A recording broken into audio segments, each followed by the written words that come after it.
Ball Z. Ladies and gentlemen, it's another year. It's time for another Dragon Ball game. This year we're playing Dragon Ball XenoVerse, the first of the new gen games.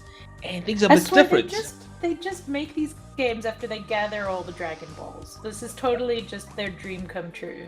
I think once a year, once they've got all those Dragon Balls, they just wish for a new game. Exactly. I can just picture that Dragon rising. They're like, Shenron, grant me another game. Yet another game. It's like, your wish is granted.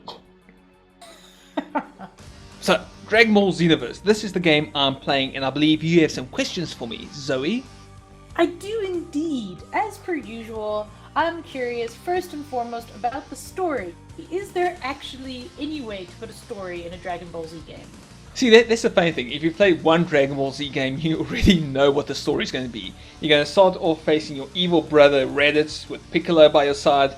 From there, you're going to come back, you're going to fight Nappa and Vegeta, and you're going to recycle the exact same Dragon Ball Z sagas all the way to the Majin Buu saga once again. But this year, things are a bit different because someone is meddling with the time stream of Dragon Ball Z.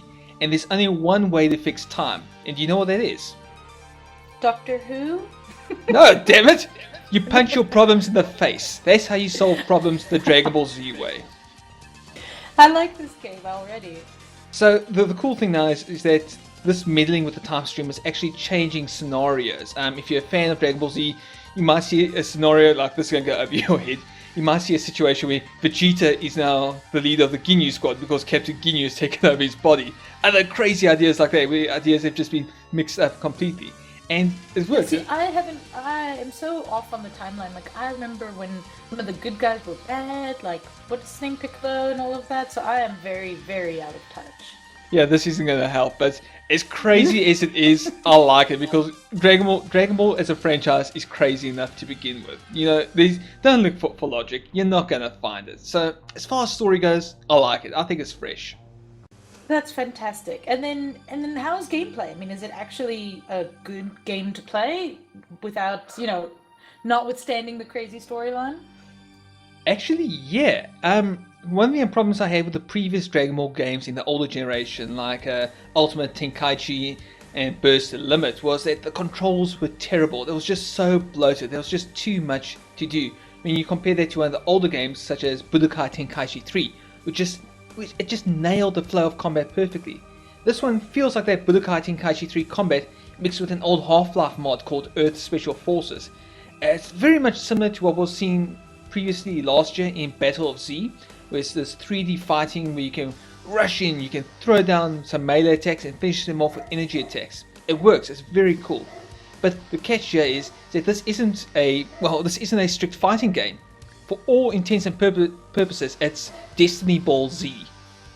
Destiny Ball Z? So it's not just a brawler, it's not just a button-mashing fighting game? No, not at all. It's got a very big online element to it. It doesn't always work because of, Japanese design, which doesn't always gel well with Western ideas. Japanese. Oh, I know! But you're basically starting off in a hub city called Toki City. It's so weird. Of course you are. Where else would you start? And you're taking on missions for Trunks and his Time Patrol Squad and the Supreme Kai of Time. And the more missions you do, the more characters you unlock, the more bonuses you unlock. And you've got other things to do, like offline parallel quests. You can join other people for their own quests. You can even fight characters from other players' games.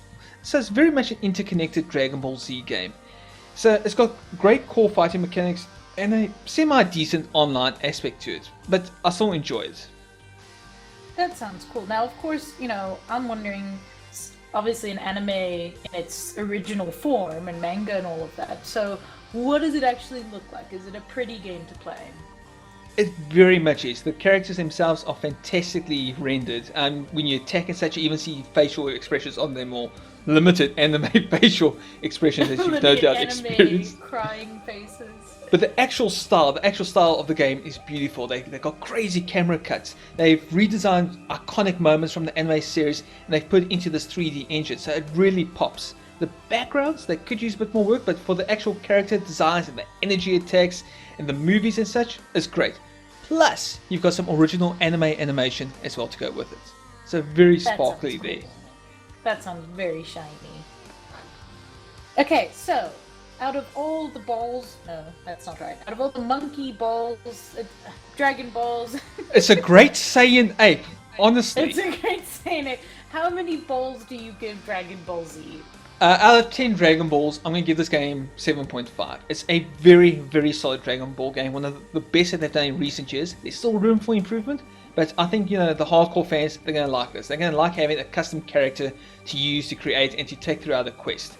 I think they're going to be very happy with that. So, it's possibly the best Dragon Ball Z game of 2015.